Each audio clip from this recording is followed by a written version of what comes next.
నమస్కారం LTV news కి స్వాగతం. ముందుగా హెడ్లైన్స్. ఇసుక ఆన్లైన్ బుకింగ్ పోర్టల్ను ప్రారంభించిన ముఖ్యమంత్రి చంద్రబాబు, ఇసుక అక్రమ రవాణాకు తావు లేకుండా చర్యలు తీసుకోవాలని వ్యాఖ్య.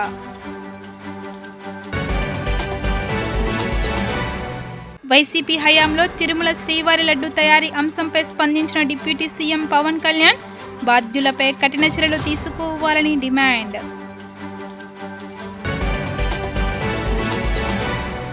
సామాజిక పింఛన్దారుల అర్హతను నిర్దేశించే అంశంపై త్వరలోనే ఏర్పాటు చేయనున్నట్లు వెల్లడించిన మంత్రి కొండపల్లి శ్రీనివాస్.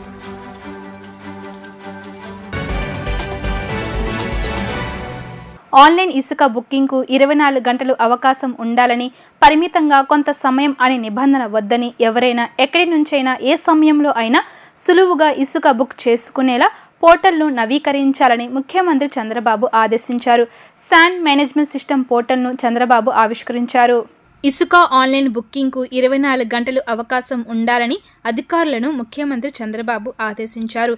పరిమితంగా కొంత సమయం అనే నిబంధన వద్దని, ఎవరైనా ఎక్కడి నుంచైనా ఏ సమయంలో అయినా సులువుగా ఇసుక బుక్ చేసుకునేలా పోర్టల్ను నవీకరించాలని తెలిపారు. శాండ్ మేనేజ్మెంట్ సిస్టమ్ పోర్టల్ను చంద్రబాబు ఆవిష్కరించారు.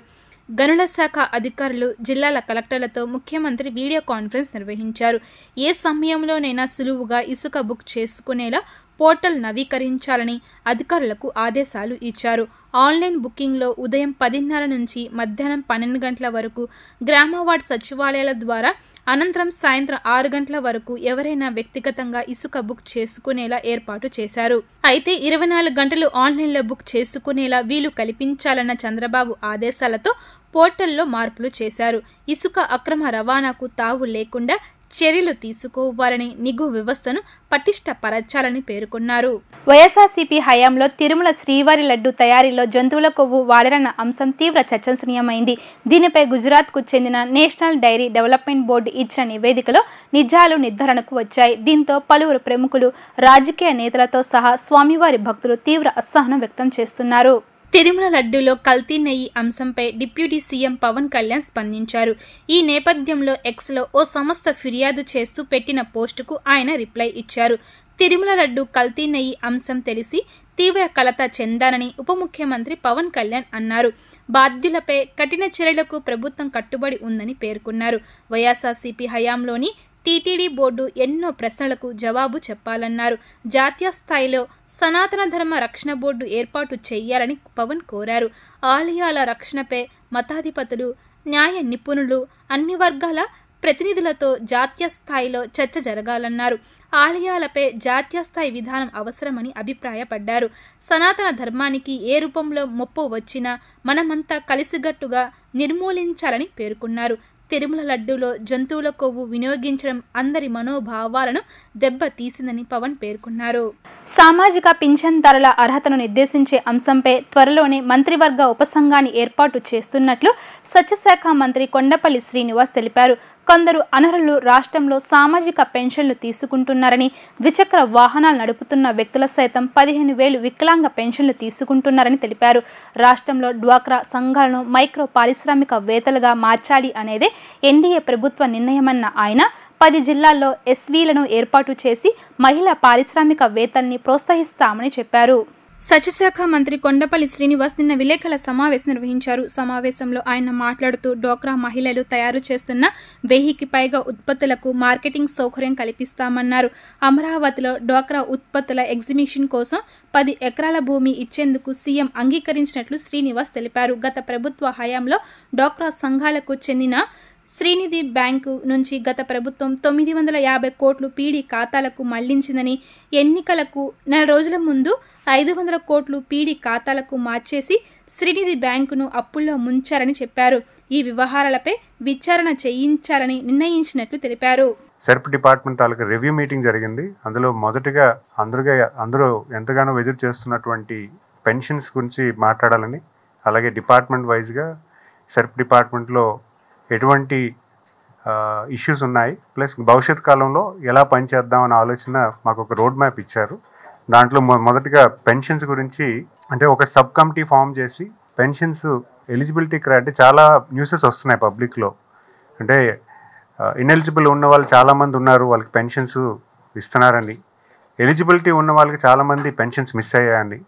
సో దాన్ని ఏ రకంగా మనం స్క్రూటనైజ్ చేయాలి, ఎలా చేస్తే బాగుంటుంది, నిజంగా పూర్ అనే వాళ్ళకి మనం పెన్షన్ ఇవ్వాలి, పూర్ పీపుల్ ఎవరైతే ఉన్నారో వాళ్ళకి సాయం చేసే విధానాన్ని తీసుకొచ్చే ప్రయత్నం తీసుకురావాలని హానరబుల్ చీఫ్ మినిస్టర్ గారు చెప్పడం జరిగింది. సో దానికి ఒక సబ్ కమిటీ ఫామ్ చేసి దానికి ఒక కన్స్ట్రక్టివ్ వేలో ఎలాగా కార్యాచరణ చేయాలి, పెన్షన్దారుడు ఎంపిక ప్లస్ పెన్షన్దారుడు ఎగ్జిస్టింగ్ పెన్షన్ హోల్డర్లు కూడా కొంతమంది అనర్హులు ఎవరైనా ఉంటే వాళ్ళు కూడా చూసి వాళ్ళపైన యాక్షన్ తీసుకునే విధంగా చేయడానికి కూడా కార్యాచరణ చేస్తున్నాము. అదేవిధంగా మాకు 50 years పెన్షన్స్ మీద కూడా కొంత డైరెక్షన్ వచ్చింది, అది భవిష్యత్ కాలంలో చెప్తాను. అండ్ అంటే సుమారు సర్వే చేసిన దాంట్లో నియర్లీ 15 lakh మెంబర్స్ 50 నుంచి 60 years మధ్యన ఉన్నారు. సో వాళ్ళు కూడా పెన్షన్లోకి తీసుకురావాలంటే ఎలా కార్యాచరణ చేయాలి, దాని బడ్జెట్ ఎలా అలొకేట్ చేయాలి దాని మీద కూడా సార్ నెక్స్ట్ మీటింగ్లో గైడెన్స్ ఇస్తా అన్నారు. డ్వాక్రా సంఘాలు ఏవైతే చేసి ఈరోజు ఆల్మోస్ట్ 25 years అయింది, నెక్స్ట్ ఇయర్ సిల్వర్ జూబ్లీ ఉంది. అయితే ఈ సంస్థ సర్ప్ ఆర్గనైజేషన్ అనేది ముఖ్యంగా మహిళల తాలూకా ఎంపవర్మెంట్ కోసం పెట్టడం జరిగింది. మహిళలకి అంటే లోకల్గా కొంత ఆర్థిక ఆర్థికంగా వాళ్ళు పెరిగే విధంగా ఒక విధానాన్ని తీసుకొచ్చి, మైక్రో ఫైనాన్స్ తీసుకొచ్చి వాళ్ళకు ఒక ఉపాధి కల్పించుకొని వాళ్ళకు వాళ్ళు పెట్టుబడి పెట్టుకొని ఏదైనా చిన్న షాప్ పెట్టుకోవడమో, లేకపోతే ఒక అగ్రికల్చర్ చేసుకోవడమో, లేకపోతే ఏదో చిన్న యూనిట్ మైక్రో ఇండస్ట్రీస్ పెట్టుకోవడానికి తయారు చేసుకున్న విధానాన్ని ఇది పెట్టడం జరిగింది. గ్రామాల్లో మండల్ హెడ్ క్వార్టర్స్లో ఆ మండల్లో ఉన్న వీళ్ళ చదువుకున్న వాళ్ళకి ఒక వర్క్ ప్లేస్ సెంటర్ క్రియేట్ చేస్తూ వాళ్ళకి వర్క్ ఇప్పించే పరిస్థితి క్రియేట్ చేసే విధానాన్ని కూడా తీసుకురమ్మని కూడా మాకు ఆదేశాలు ఇవ్వడం జరిగింది. అది కూడా కార్యాచరణ చేస్తున్నాము. ఇవన్నీ భవిష్యత్ కాలంలో ఎలా చేయాలని చెప్తూ అయితే ఇక్కడున్న ఇష్యూస్ కూడా కొన్ని మేము సార్ నోటీసులో చెప్పడం జరిగింది. ముఖ్యంగా 2 ఇష్యూస్ ఉన్నాయి. ఒకటి శ్రీనిధిలో జరిగిన ఏదైతే ఫండ్ మిస్మేనేజ్మెంట్ ఉందో దాని గురించి మాకు పూర్తిగా సార్ దృష్టికి తీసుకెళ్ళాము. సుమారు 950 కోట్ల రూపాయలు వేరే బ్యాంకుల నుంచి అప్పు తీసుకొచ్చి అవి గవర్నమెంట్ పీడీ అకౌంట్లోకి ట్రాన్స్ఫర్ చేశారు. పీడీ అకౌంట్లో ట్రాన్స్ఫర్ చేసి అక్కడ ఖర్చు పెట్టేశారు సుమారు 950 కోట్లు. అయితే ఇప్పుడు ఈ శ్రీనిధి బ్యాంక్ ఏదైతే ఉందో ఈ బ్యాంకు కంప్లీట్గా ప్రైవేట్ బ్యాంక్స్కి ఈక్వలెంట్గా ఈ బ్యాంకు హెల్తీగా ఉన్న బ్యాంకుకి ఈరోజు కొంచెం ఇబ్బంది పడే సిచ్యువేషన్లోకి వచ్చింది. ఎందుకంటే ఈ బ్యాంకు ద్వారా చాలామందికి లోన్స్ ఇవ్వడం జరిగింది, సంఘాలకి లోన్స్ ఇవ్వడం జరిగింది. అయితే ఇప్పుడు 950 కోట్లు కూడా ఈ బ్యాంక్ భారం అయింది ఇప్పుడు. ఎందుకంటే ఈ 950 కోట్లు గవర్నమెంట్ అకౌంట్స్లోకి వచ్చేసాయి, గవర్నమెంట్ అకౌంట్కి ట్రాన్స్ఫర్ చేశారు. ఈ 950 కోట్లు కూడా లోన్ రూపంలో తీసుకున్నారు. అయితే ఈ 950 కోట్లు కూడా మళ్ళీ గవర్నమెంట్ సైడ్ నుంచి సపోర్ట్ చేస్తూ ఈ లోన్స్ మేము శ్రీనిధి రీపే చేయాల్సిన అవసరం ఉంది. సుమారు private banks AP cooperative bank, అలాగే state bank of India, union bank, Indian bank, bank of Baroda, Indian overseas bank, వీళ్ళ ద్వారా సుమారు 950 కోట్లు రుణం తీసుకొని గవర్నమెంట్ పీడీ అకౌంట్కి ట్రాన్స్ఫర్ చేయడం జరిగింది. తిరుమల లడ్డు ప్రసాదం తయారీలో జంతువుల కొవ్వు కలిసిందంటూ ముఖ్యమంత్రి చంద్రబాబు చావు కబురు చల్లగా చెప్పినట్లు ఒక బాంబు పేల్చారని ఏపీసీసీ చీఫ్ వైఎస్ షర్మిలారెడ్డి వ్యాఖ్యలు చేశారు. తిరుపతి లడ్డును జంతువుల నూనెతో తయారు చేస్తున్నారని అంటున్నారని, ఈ వ్యవహారంతో కోట్ల మంది భక్తుల మనోభావాలు దెబ్బతిన్నాయన్నారు. దేశ విదేశాల నుంచి తిరుమలకు భక్తులు వస్తారని తెలిపారు. ఆంధ్రరత్న భవన్లో ఏర్పాటు చేసిన మీడియా సమావేశంలో ఏపీసీసీ చీఫ్ షర్మిల మీడియాతో మాట్లాడుతూ లడ్డు ప్రసాదంలో బీఫ్ ఆయిల్, ఫిష్ ఆయిల్ కలిశాయని చంద్రబాబు వెల్లడించారని, ఇంత పెద్ద విషయం అంత సునాయాసంగా ఎలా చెప్పారని ప్రశ్నించారు. మీకు ముందుగానే తెలిస్తే ఎందుకు ఆలస్యంగా ఈ విషయం చెప్పారు? మీ 100 రోజుల సెలబ్రేషన్లో చెప్పాలని ఆగారా? ఇంత ఆలస్యంగా ఎందుకు చెబుతున్నారు? మీ ఉద్దేశం ఏమిటి? 100 రోజుల పాలన సభలో వైసీపీపై విషం చిమ్మే ఉద్దేశంలో భాగంగా చెప్పారా?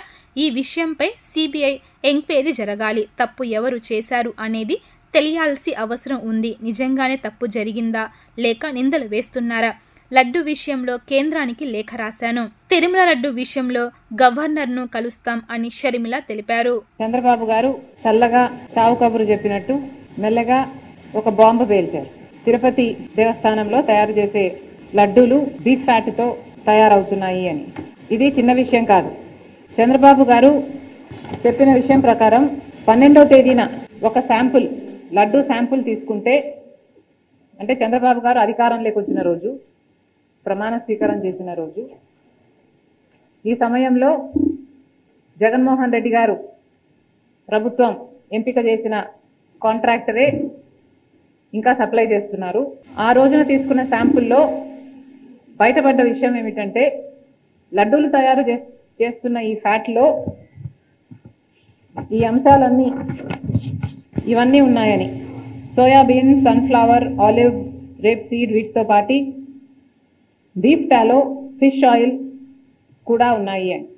ఇంత పెద్ద విషయం కోట్ల మంది ప్రజలకు, వాళ్ళ భక్తికి, వాళ్ళ మనోభావాలకు సంబంధించిన విషయం, ఎంతోమంది సెంటిమెంట్స్, ఇమోషన్స్కు ముడిపడిన విషయం. మన రాష్ట్రంలోనే కాదు, మిగతా రాష్ట్రాల నుంచి కూడా ఇక్కడికి వస్తారు. దేశ విదేశాల నుంచి తిరుపతికి వచ్చే వాళ్ళు ఉన్నారు. శ్రద్ధ, భక్తి, శ్రద్ధలతో ఈ ప్రసాదం నిజంగానే కళ్ళకద్దుకొని తీసుకునే వాళ్ళు కోట్ల మంది ప్రజలు. అలాంటప్పుడు బీఫ్ టాలో, ఫిష్ ఆయిల్ కూడా ఉన్న, ఈ పదార్థాలు కూడా ఉన్న లడ్డూని ప్రసాదంగా ఇస్తున్నారు అని చంద్రబాబు గారు నిన్న చెప్పడం జరిగింది. చంద్రబాబు గారిని అడుగుతున్నాం, చంద్రబాబు గారు ఇంత పెద్ద విషయాన్ని మీరు ఇంత సునాయసంగా, ఇంత క్యాజువల్గా ఎలా తీసుకోగలిగారు? కోట్ల మంది ప్రజలకు, వాళ్ళ మనోభావాలకు సంబంధించిన విషయం. ఈ విషయం మీరు కేవలం రాజకీయం చేయాలనుకున్నారా? కాబట్టే ఇంత సునాయసంగా దాన్ని ఒక పాసింగ్ కమెంట్లా మీ 100 రోజులు సెలబ్రేషన్స్ లో భాగంగా చెప్పారా? లేదు నిజంగానే చంద్రబాబు గారికి దీని సివియారిటీ ముందే తెలుసా? ముందే తెలిస్తే మరి ముందే ఎంక్వైరీ ఎందుకు వేయలేదు? ప్రజలకు ఎందుకు చెప్పలేదు? ఇంత ఆలస్యంగా 100 రోజుల తర్వాత తాపీగా మీరు చెప్తున్నారంటే మీ ఉద్దేశం ఏమిటనుకోవాలి? ఒకవేళ చంద్రబాబు గారు తన 100 రోజుల పరిపాలన మీద జనాలు ఒక రిపోర్ట్ ఇస్తారు, ఒక అభిప్రాయం వాళ్ళు ఏర్పరచుకుంటారు. కాబట్టి తన వైఫల్యాలు కప్పిపుచ్చుకోవడానికి, వైసీపీ మీద బురద చల్లడానికి ఈ 100 రోజుల వెన్యూను ఎంచుకున్నారా? ఏమీ అర్థం కావటం లేదు. చంద్రబాబు గారు సమాధానం చెప్పాలి. ఇంత పెద్ద విషయం ఇంత సునాయసంగా చంద్రబాబు గారు తీసుకోవడాన్ని కాంగ్రెస్ పార్టీ ఖండిస్తుంది. మేమైతే దీన్ని చాలా సీరియస్గా తీసుకున్నాం. కాబట్టి మేము minister of home affairs, government of ఇండియాకు కూడా ఒక లెటర్ రాశాం. సిబిఐ ఎంక్వైరీ జరగాలి. ఎందుకంటే సిబిఐ ఎంక్వైరీ జరగకపోతే తప్పు ఎవరు చేశారు అని ఇంపార్షియల్గా ఒక ఎంక్వైరీ జరగకపోతే తప్పు ఎవరు చేశారు అన్న విషయం బయటికి రాదు. ఇది కేవలం రాజకీయం కోసం వాడుకుంటున్నారా, లేక తప్పు నిజంగానే జరిగిందా? ఒకవేళ తప్పు నిజంగానే జరిగింటే తప్పు చేసిన వాళ్ళను శిక్షించాల్సిన అవసరం ఉంది. ఎందుకంటే వాళ్ళ మీద యాక్షన్ తీసుకోకపోతే మిగతా వాళ్ళు కూడా ఫైనాన్షియల్ బెనిఫిట్ కోసం ఇదే తప్పు చేసే ప్రమాదం ఉంది. కాబట్టి మంగళగిరి పట్టణ పరిధిలోని ఓ ప్రైవేట్ జిమ్ సెంటర్లో నిర్వాహకులు మహిళ పట్ల అసభ్యంగా ప్రవర్తిస్తున్నారని పట్టణ పోలీస్ స్టేషన్లో గురువారం రాత్రి ఫిర్యాదు చేసింది. పట్టణ సిఐడి వినోద్ కుమార్ మహిళ ఫిర్యాదు మేరకు కేసు నమోదు చేసి దర్యాప్తు చేస్తున్నారు. మంగళగిరి పట్టణ పరిధిలోని ప్రైవేట్ జిమ్ నిర్వాహకులు ఈ ఘటనపై స్పందిస్తూ గత 10 రోజుల క్రితం ట్రైనర్కు మహిళకు జరిగిన సంభాషణను ఆమె వక్రీకరిస్తూ నిర్వాహకులపై జిమ్పై ఆరోపణలు చేస్తుందని నిర్వాహకులు తెలిపారు. నమస్తే అండి, నేను మంగళగిరి పట్టణ సిఐ మాట్లాడుతున్నా. నిన్న ఎర్రబాలెంకు చెందిన వాసాలయ అనే ఒక మహిళ రిపోర్ట్ ఇవ్వడం జరిగింది. ఆమె గత 2 సంవత్సరాల నుండి మంగళగిరి పట్టణంలో ఉన్న థండర్ జిమ్లో వర్కౌట్స్ చేసే నిమిత్తం జాయిన్ అయినట్టు చెప్పింది. అందులో భాగంగా జిమ్ నిర్వాహకులు అదేవిధంగా ట్రైనర్ అయిన పవను, హుస్సేను, సైదా అనేవాళ్ళు ఈ లేడీస్కి ఎవరికైతే ఈ వర్కౌట్స్ గట్టా చేయించేటప్పుడు వాళ్ళని గైడ్ చేసేటప్పుడు కొంచెం వారిని అసభ్యకరంగా తాకడం, అదేవిధంగా అసభ్యకరంగా మాట్లాడడం, ద్వంద్వోద్దాలు వచ్చేటట్టు మాట్లాడడం గట్టా చేస్తున్నారు అని చెప్పేసి తనతో పాటు ఇతర అమ్మాయిలు కూడా ఇబ్బంది పడుతున్నారు అనే విధంగా ఆమె ఒక రిపోర్ట్ ఇవ్వడం జరిగింది. ఆ రిపోర్ట్ పైన చట్టపరంగా ఆ యొక్క జిమ్ నిర్వాహకులు, ట్రైనర్ పైన కేసు నమోదు చేయడం జరిగింది. ఈ కేసు విచారణలో ఉంది. దీనిలో భాగంగా ఈ యొక్క అభియోగాలు నిర్ధారణ అయితే ఆ జిమ్ నిర్వాహకుల పైన, ట్రైనర్ పైన కూడా చట్టపరమైన చర్యలు తీసుకొని కోర్టుకి పెట్టబడుతుంది. అండి, నా పేరు హుస్సేను. ఇక్కడ మన మంగళగిరిలో టీవీఎస్ షోరూమ్ పైన థండర్ జిమ్లో గల ఓనర్ని కమ్ ట్రైనర్ని, నాతో పాటు మా ట్రైనర్స్ కమ్ ఓనర్సు, మేము ముగ్గురం అండి. మా జిమ్ము మంగళగిరిలో కల్లా చాలా పెద్ద జిమ్ము, అలాగే ట్రాన్స్ఫర్మేషన్స్ అనేవి చాలా ఎక్కువ జరుగుతున్నాయి. అలాగే ఇంకో 2 నెలల్లో కొత్త జిమ్ కూడా ఓపెన్ చేయగలుగుతున్నాం మా క్లయింట్ సపోర్ట్తో. కానీ ఈ లోపు అనేది ఒక ఎలిగేషన్ అనేది మా మీద పడిందండి. అది వచ్చేసి ఒక లేడీ ఎలిగేషన్. అసలు ఆవిడ గత 2 సంవత్సరాల నుంచి 2 సంవత్సరాల పైగానే నా దగ్గర క్లయింట్గా నేను పాత జిమ్లో చేసినప్పుడు, ఈ జిమ్ పెట్టి సంవత్సరం అండి, లాస్ట్ ఇయర్ ఈ జిమ్ పెట్టక ముందు కూడా ఆవిడ నా దగ్గర క్లయింట్గా చేసింది. ఆవిడ మంగళగిరిలో ఉన్నప్పుడు నా దగ్గరే వచ్చింది. వాత్సల్య గారు అనే ఆవిడ, కొనిదల వాత్సల్య గారు అనే ఆవిడ ఇప్పుడు ప్రస్తుతం 1.5 సంవత్సరం నుంచి ఎర్రబాలెంలో ఉంటున్నారు. ఎర్రబాలెం నుంచి దాదాపు 5 జిమ్ములు దాటుకుంటూ నా జిమ్ముకి ఆవిడ డైలీ వచ్చేవాళ్ళు. గత 10 రోజుల క్రితం కూడా ఆవిడ నా దగ్గరికి వచ్చేవాళ్ళు. వచ్చిన ప్రతి ఒక్కరి చేత మేము సంతకం పెట్టించుకునే వాళ్ళం. ఆవిడ వచ్చినట్టు మా దగ్గర సంతకం కూడా ఉంది. ఆవిడ ప్రతిరోజు వచ్చి ఆవిడ బాడీ హెల్త్ పరంగా మొత్తం చాలా హ్యాపీగా ఉండేది. పైగా మేము చెప్పొచ్చేది ఏంటంటే, వాళ్ళ బ్రదర్ కూడా మా దగ్గర చేసి మానేశారు. వాళ్ళ హస్బెండ్ వాళ్ళ బ్రదరు వేరే జిమ్లో చేస్తున్నా కూడా ఆవిడ మా దగ్గరికే వచ్చేది. ఎందుకండి అలా వచ్చేవాళ్ళంటే, మాకు మీరు సపోర్టివ్గా ఉండేవాళ్ళు, చాలా సేఫ్టీ ఉండేది మీ దగ్గర అనే ఒక కారణం వల్లే వాళ్ళ అటెల్లా నేను ఇక్కడికి వచ్చేవాళ్ళని అని మాకు చాలా సన్నిహితంగా, చాలా హెల్ప్ఫుల్గా, చాలా పాజిటివ్గా మాట్లాడే ఆవిడ ప్రజెంట్ మా మీద ఈ ఎలిగేషన్ అనేది పెట్టింది. ముఖ్యంగా మా మెయిన్ జిమ్ ఓనర్ అయిన పేరు మొత్తం మా పవన్ గారు, కుమార్ గారి మీద ఉన్న వాళ్ళ మీద చాలా అసభ్యకరమైన పదజాలంతో ఆ కేసు అనేది పెట్టడం జరిగిందంటే చాలా తప్పండి. చాలా పెద్ద తప్పండి. ఆ ఎలిగేషన్ అనేది ఒక్కసారి పోదు. చాలా బాధపడుతున్నారు. అసలు ఏమీ చేయని విధానికి ఎందుకు ఇంత అనేది మాకు అర్థం కావట్లేదు. 10 రోజుల క్రితం కేవలం ఆవిడ కట్టిన జనరల్ ప్యాకేజ్కి, తెలిసిన ఆవిడ 8,000 ప్యాకేజ్ని మేము కేవలం ఆవిడకి 5,000 ప్యాకేజ్కే ఇచ్చాం. ఆ ప్రూఫ్ ఆవిడకి కూడా పెట్టాము. ఆవిడ వాట్సాప్లో చేసింది. ప్లస్ మీ జిమ్కి ఎవరు స్పెషల్ ప్యాకేజ్ కడతారు అన్న మాటలు కూడా భూషించారు. అది కూడా మేము ప్రూఫ్ ఇస్తూ ఉన్న ఎంఆర్పి మీద ₹1 తగ్గించకుండా కట్టిన వాళ్ళ పేర్లు ఆవిడ మాకు 2 సంవత్సరాల నుంచి తెలుసు కాబట్టి ఆవిడ వాట్సాప్కి పెట్టాము. ఆవిడే చూశారు, మీరు చెక్ చేసుకోవచ్చు ఒకసారి. అలాగే 10 రోజుల క్రితం ఏం జరిగిందంటే, జనరల్ ప్యాకేజు వరదల కారణంగా నేను ఆ వరదల్లో తిరగడం కారణంగా నా కాలు బాగోక ఒక జనరల్ ప్యాకేజ్, నేను ఓన్లీ పర్సనల్ ట్రైనింగే ట్రైన్ చేస్తానండి, పాతలకు మాత్రమే జనరల్ ప్యాకేజ్ చెప్తాను. ఆవిడ పాత ఆవిడ కాబట్టి ఆ ఒక్క రోజు లెగ్ వర్కౌట్ దగ్గర సరిగ్గా ఉండలేదు. ఆ రోజు వర్కౌట్లో ఉండలేదన్న కారణంగా అందరి ముందు నన్ను దూషించి, నేను చెప్పింది పూర్తిగా వినకుండా, నేను చెప్పింది అర్థం చేసుకోకుండా ఆవిడ వెళ్ళిపోయారు. అయినా ఒక క్లయింట్ అలా వెళ్ళిపోకూడదని అప్పటికే నేను ఫోన్ చేసి మాట్లాడడం జరిగింది. ఆ మాట్లాడడంలోనే ప్రతి ఒక్కరి జిమ్ముల వాళ్ళ గురించి కూడా ఆవిడ అడగడం జరిగింది, చెప్పడం జరిగింది. అందరూ మా గురించి ఏం చెప్తున్నారు అనేది ఆవిడ చెప్పడం జరిగింది. ఈ డిస్కషన్ మొత్తం జరిగింది. వాటిల్లో కొన్ని రికార్డ్స్ అయితే మా దగ్గర ఉన్నాయి. ఇది ఒకసారి పోలీసు వారు ఒకసారి ఎంక్వైరీ చేయాల్సిందో కోరుతున్నాము. లడ్డు నాణ్యతపై ప్రమాణం చేసేందుకు సుబ్బారెడ్డి సిద్ధమా అని లోకేష్ ప్రశ్నించారు. లడ్డూలో జంతువుల కొవ్వు కలిపారని తెలిసి షాక్ అయ్యాను అన్నారు.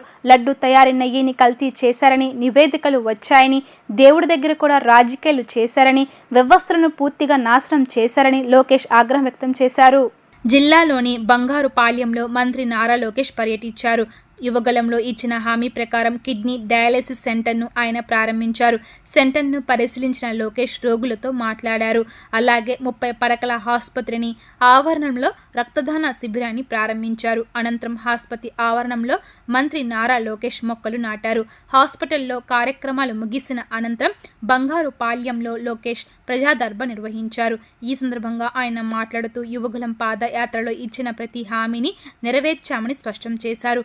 చిత్తూరు జిల్లాను సమగ్రంగా అభివృద్ధి చేసి రుణం తీర్చుకుంటున్నారని ఆయన అన్నారు. యువగలాన్ని అడ్డుకునేందుకు గత ప్రభుత్వం యత్నించిందని, కుట్రను ఛేదించుకుంటూ యువగలం యాత్ర సాగిందని లోకేష్ ప్రస్తావించారు.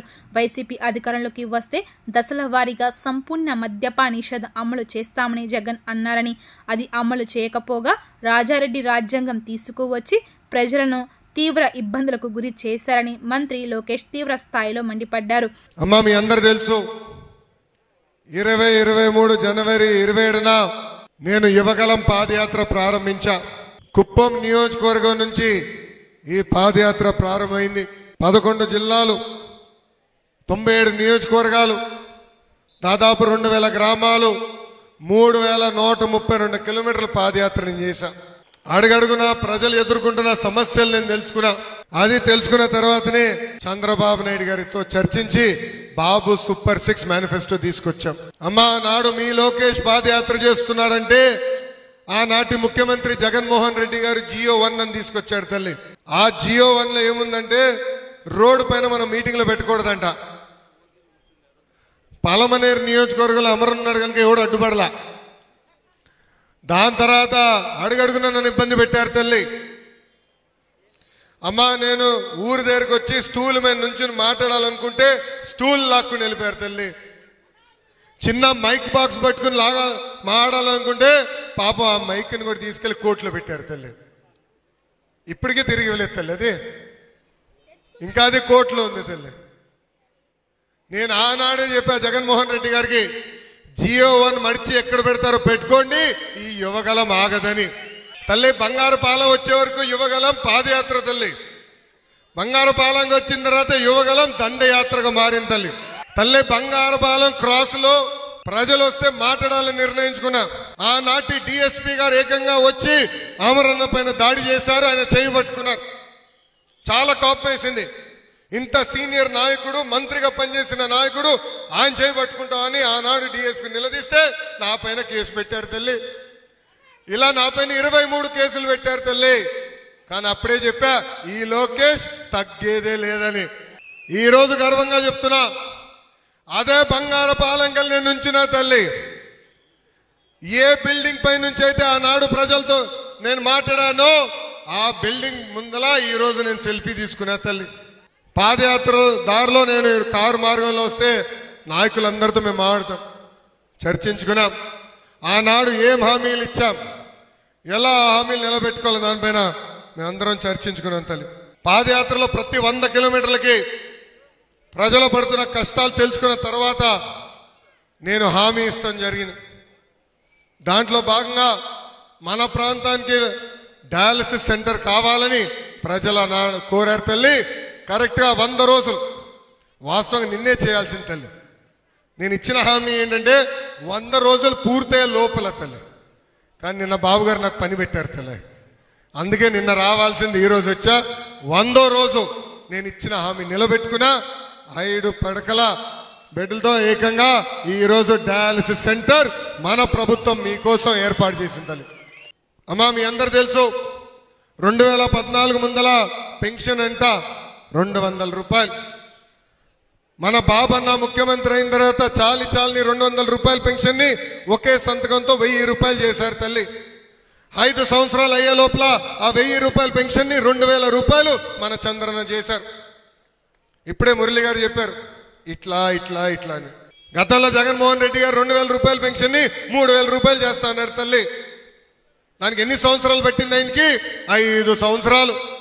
అలాంటిది మన బాబన్న అధికారంలోకి వచ్చిన వెంటనే 3000 పెన్షన్ని 4000 రూపాయలు ఒకే సంతకంలో చేశాను తల్లి.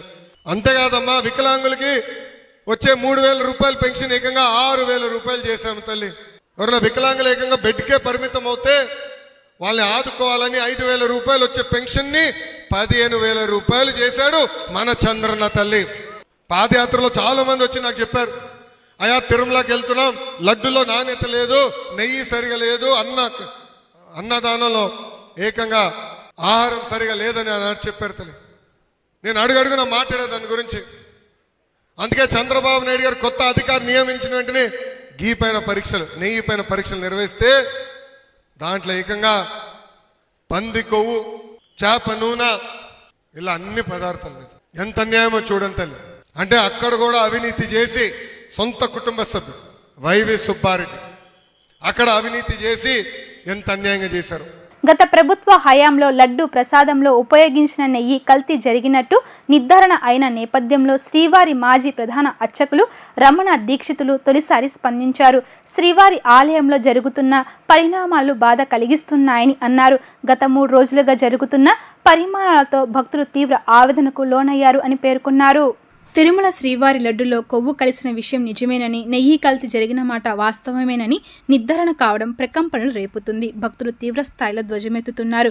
రగడ రాజేస్తున్న ఈ వ్యవహారంపై శ్రీవారి మాజీ ప్రధాన అర్చకులు రమణ దీక్షితులు మీడియా ఎదుట తొలిసారి స్పందించారు. శ్రీవారి ఆలయంలో జరుగుతున్న పరిణామాలు బాధ కలిగిస్తున్నాయని అన్నారు. గత 3 రోజులుగా జరుగుతున్న పరిమాణాలతో భక్తులు తీవ్ర ఆవేదనకు లోనయ్యారని పేర్కొన్నారు.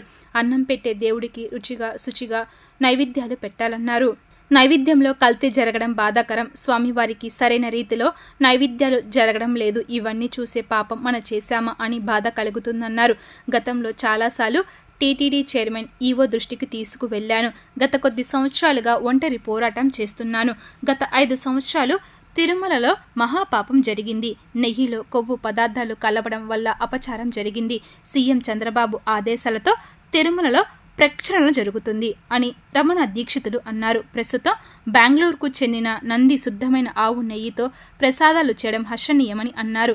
ఆగమనపైన పట్టు ఉన్న వారికి స్వామివారి సేవ చేసే అవకాశాన్ని సీఎం కల్పించాలి. నెయ్యి కల్తీపై విచారణ జరిపి బాధ్యులపై చర్యలు తీసుకోవాలి. గత ప్రభుత్వంలో నన్ను హింసలు పెట్టారు. నా పైన పెట్టిన కేసులు ఎత్తివేయాలి అని అన్నారు. పవిత్రమైన గోవు యొక్క ఘృతాన్ని కల్తీ చేయడం అనేది అది స్వామివారికి, మనకు జీవితాన్ని ఇచ్చే స్వామివారికి ఇటువంటి అపచారం జరగడం అనేది చాలా విచారకరమైన విషయం. ఇవన్నీ చూసే పాపం కూడా మనం చేశామా అనిపిస్తుంది ఒక్కొక్కసారి.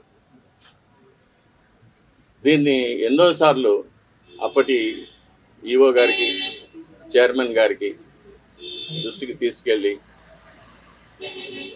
ఇలా ప్రసాదాల నాణ్యత సరిగ్గా లేదు, ముందులాగా లేదు, ప్రసాదాల పరిమాణాలు స్వామివారికి సరిగ్గా నివేదన కావడం లేదు, సరైన ఆగమ ఉక్తమైన కాలాల్లో స్వామివారికి నైవేద్యాలు జరగడం లేదని ఎన్నోసార్లు దృష్టికి తీసుకెళ్ళాం. కానీ లాభం లేకపోయింది. దీనికి మరొక కారణం, నాది ఒంటరి పోరాటం అయిపోయింది. నాకు ఈ విషయాల్లో సహకరించేదానికి నా తోటి అర్చకులు ఎవరు కూడా వారి వారి వ్యక్తిగత కారణాల వల్ల ముందుకు రాలేదు. ప్రధాన పరిచారకులైన వాళ్ళు రాలేదు. కాబట్టి ఇది ఈ 5 ఏళ్ళు నిరభ్యంతరంగా ఈ మహాపాపం జరిగిపోయింది. ఫలితాలు కూడా నేను చూశాను, ల్యాబ్ రిపోర్ట్స్ చూశాను. ఇందులో కూడా వెజిటబుల్ ఫ్యాటు, అనిమల్ ఫ్యాటు, జంతువుల యొక్క కొవ్వు పదార్థం, స్థావరాల యొక్క జంగమాల యొక్క కొవ్వు పదార్థాలు కలిసినట్టుగా ల్యాబ్ రిపోర్ట్ను చూశారు. పరిశుద్ధమైన ఆవు పాలతో తయారు చేసిన నెయ్యిలో అది స్థావరమైనా కానీ జంగమైనా కానీ కొవ్వు పదార్థాలు కలవడానికి వీలు లేదు. అది ఇంప్యూరిటీస్ కింద లెక్క వస్తుంది. ఎన్నోసార్లు ఇది దృష్టికి తీసుకువచ్చాను, ఈవో గారి దృష్టికి, చైర్మన్ గారి దృష్టికి, కానీ ఎవరు దీన్ని పట్టించుకోలేదు. కాబట్టి అది అలాగే జరుగుతూనే వచ్చింది. నేను చూసి బాధపడటం తప్ప నేను ఇంకేమీ చేయలేకపోయాను.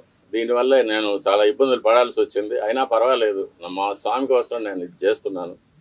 మా స్వామి తృప్తిగా నైవేద్యాలు స్వీకరించి ప్రసన్నుడుగా ఉండి భక్తులను అనుగ్రహిస్తే అంతే చాలు. నా ఇబ్బందులు అది నాకు, దాని గురించి నాకు ఎటువంటి కష్టం లేదు. నేను గత ప్రభుత్వం నా పైన చేసిన కొన్ని కోర్టు కేసుల వల్ల నేను ఆలయానికి దూరంగా ఉండవలసి వచ్చింది. అంటే ప్రధాన అర్చక పదవికి దూరంగా ఉండవలసి వచ్చింది. నేను ప్రధాన అర్చకుడిగా చేయవలసిన నా కార్యక్రమాలు నేను చేయకుండా నన్ను నిలిపివేశారు. కాబట్టి విశాఖ ఉక్కు ఫ్యాక్టరీ రహస్యంగా పారిశ్రామికవేత్తలకు అమ్మేందుకు కుట్ర జరుగుతుందని కేఏ పాల్ ఆరోపించారు. ఎన్నికలకు ముందు చంద్రబాబు నాయుడు ఒక మాట, అధికారంలోకి వచ్చిన తరువాత మరొక మాట చెప్పడం సరైన పద్ధతి కాదన్నారు. విశాఖ ఉక్కు ఫ్యాక్టరీ విషయంలో పవన్ కళ్యాణ్ తన వైఖరి స్పష్టంగా రాష్ట్ర ప్రజలకు తెలపాలని పాల్ డిమాండ్ చేశారు. విశాఖ ప్రజలను ఎన్డీఏ ప్రభుత్వం మోసం చేసేందుకు ప్రయత్నిస్తుందని ఆయన అన్నారు. విశాఖ ఉక్కు ఫ్యాక్టరీ విషయంలో ఎన్డీఏ ప్రభుత్వం స్పష్టమైన వైఖరి ఏపీ ప్రజలకు తెలపాలని పాల్ డిమాండ్ చేశారు. విశాఖ ఉక్కు ఫ్యాక్టరీ విషయంలో వాస్తవ విషయాలను ప్రభుత్వం ప్రజల ముందు ఉంచాలన్నారు. చంద్రబాబు నాయుడు గారు, అసలు నేను మిమ్మల్ని తిడదామని అనుకోవట్లేదు, కానీ ఇప్పుడు మీరు ఇచ్చిన స్టేట్మెంట్ నా బ్లడ్ బాయిల్ అయిపోతుంది. దేవుడు మిమ్మల్ని క్షమించడు. స్టీల్ ప్లాంట్ విషయంలో మీరు కాంప్రమైజ్ అయిపోయి 1,00,000 కోట్లు తీసుకున్నారా, 50,000 కోట్లు తీసుకున్నారా, ఎంతకి కాంప్రమైజ్ అయ్యారని అడుగుతున్నా. ఇప్పుడు మీరు అంటుంది ఏంటి? సెంటిమెంట్ అని అనకండి, మనకెవరు సపోర్ట్ చేయరు అంటే అర్థం ఏంటి? ఎత్తుకెళ్ళిపోవడమేనా మోదీ గవర్నమెంట్? అదానీలకి అంబానీలకి అమ్మేయడమేనా? 8 లక్షల కోట్ల విలువైన స్టీల్ ప్లాంట్ ని మీ 3 పార్టీలు అమ్మిస్తే ఏప్రిల్ 25ని ఏపీ హైకోర్టుకి వెళ్ళి జడ్జి శేషయ్య గారు ముందు ఆర్గ్యూ చేసి స్టేటస్ కో తీసుకొచ్చాను అమ్మకుంటా. ఇప్పుడు సీక్రెట్ గా అమ్మడానికి మీరు గ్రీన్ సిగ్నల్ ఇచ్చినట్టేనా? ఎలక్షన్ ముందేమన్నారు? స్టీల్ ప్లాంట్ ని కాపాడుకుందామని 100 సార్లు అన్నారు. ఇప్పుడేమంటున్నారు? సెంటిమెంట్ అని రోజు అనకూడదు, అంటే అమ్మి పడేయండి అని. మీకు వస్తున్న లాభం ఏంటి? ప్రజలు ప్రశ్నిస్తున్నది. మీకు ఎంత డీల్ సెటిల్ అయింది? ఒక్క స్టీల్ ప్లాంట్ ఆదాయమే మన ఆంధ్రప్రదేశ్ అప్పుని 10 సంవత్సరాల్లో తీర్చుతుంది. లేదా అమ్మేద్దామా? 8 లక్షల కోట్లు నేను బేరం పెడతాను. 33,000 ఎకరాలు మొత్తం, ఎకరం 30 కోట్లు, 9 లక్షల కోట్లు విలువైనది. ఏంటిది? మీరు ఇంత కాంప్రమైజ్ అయిపోతారా? ఈ వయసులో మీ డబ్బుడు అమ్ముడుపోయారా? లేదా జైల్లో పెడతారని అమ్ముడుపోయారా? లేదా మీ కొడుకు మంచి భవిష్యత్ ఇద్దామని అమ్ముడుపోయారా? లేదా ఏడి పవన్ కళ్యాణ్ ఏం చేస్తున్నారు? ఎంతకాలం మా విశాఖ ప్రజల్ని మీరు మోసం చేస్తారు? అంటే విశాఖపట్నాన్ని ప్రేమ లేక, మీరు రాయలసీమలో పుట్టి పెరిగినందుక? నాకు ఊహకు అతీతంగా ఉంది. నేను ప్రార్థిస్తాను మీడియా మిత్రులారా, ప్రతి తెలుగు వాడికి ఈ వీడియో చేరినంత వరకు దీన్ని పబ్లిష్ చేయండి, వైరల్ చేయండి. చాలా సీరియస్ అయిపోయింది. స్టీల్ ప్లాంట్ నా మీద ఒత్తిడి వస్తుంది, స్టే వెకేట్ చేయను, ప్రాణమైనా పెడతా, ఫైట్ చేస్తా. ప్రత్యేక హోదా తెచ్చుకుందాం, స్టీల్ ప్లాంట్ ని కాపాడుకుందాం, ఆంధ్రప్రదేశ్ ని, తెలుగు సత్తాని, తెలంగాణ మొత్తం ఏకమైపోదాం. ఈ దొంగ రాజకీయ కుట్ల రాజకీయ కుటుంబ కుల పాలనకి అంతం చేద్దాం. వార్తలు ముగించే ముందు హెడ్లైన్స్ మరోసారి. ఇసుక ఆన్లైన్ బుకింగ్ పోర్టల్ను ప్రారంభించిన ముఖ్యమంత్రి చంద్రబాబు, ఇసుక అక్రమ రవాణాకు తావు లేకుండా చర్యలు తీసుకోవాలని వ్యాఖ్య.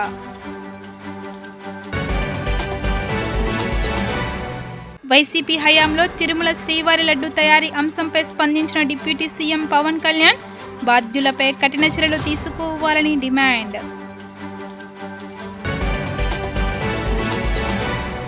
సామాజిక పింఛన్ ధరల అర్హతను నిర్దేశించే అంశంపై త్వరలోనే ఏర్పాటు చేయనున్నట్లు వెల్లడించిన మంత్రి కొండపల్లి శ్రీనివాస్.